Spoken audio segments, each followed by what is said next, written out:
And that terror tape, here's what the new threat says in part, quote, "As for your Olympics, something that you really want, we prepared a present for you. You do your business and we'll do ours. We prepared a present for you and all tourists who've come over," end quote. A video posted online shows two men who claim to be the suicide bombers behind one of last month's bloody bombings in Volgograd, Russia. The video is just adding to the fear that Russia won't be able to stop a terror attack at the Olympic Games. Phil Black joining me live now from Volgograd. So, Phil, give us more about this video and how it was uncovered.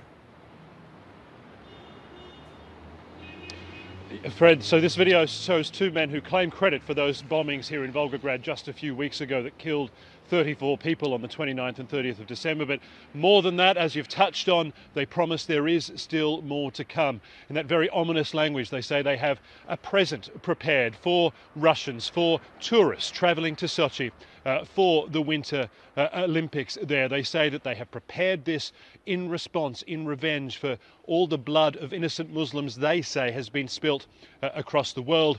And they say they have a list of people who are involved in this, who are prepared to help them, who are prepared to take part in these sort of actions. Enough, they say, for effectively an attack every day. So an ominous, first of all, taking credit for the attacks that took place here so brazenly, but also promising more to come in the Sochi Olympics, which is now just such a short time away. Fred.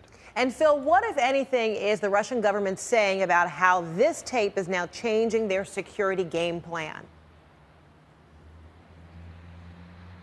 They haven't commented on this video specifically, but when it came to the attacks that the men in this video are claiming credit for, at the time, Russian officials said that does not change their game plan, their security game plan for Sochi, because they believe they already had everything possible in place. But what you did see was certainly a big step up in security in Volgograd, in cities like this, in transport hubs, because what that attack showed was perhaps the vulnerability, not so much in Sochi, because a theory suggests that if those men had wanted and thought they could strike Sochi at that time, they would have done so. What they have perhaps highlighted are the vulnerabilities that may exist in other heavily populated parts of Russia, and and the challenge of protecting such a vast country, so many cities, so many vulnerable targets during the Olympics, Fred.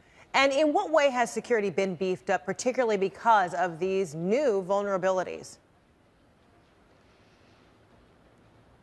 What you've seen simply, it's just been a much more visible security presence, particularly here in Volgograd. And in particular, you're going to see a lot of that tomorrow, because the Olympic flame arrives in Volgograd just a few weeks after those terror attacks here, which, as I say, killed 34 people. And interestingly, it will be arriving by train, coming into the same train station that was attacked on December the 29th. We are expecting to see a very large security presence here on the streets, and indeed there's already very much a sign of that in this city here tonight, Fred.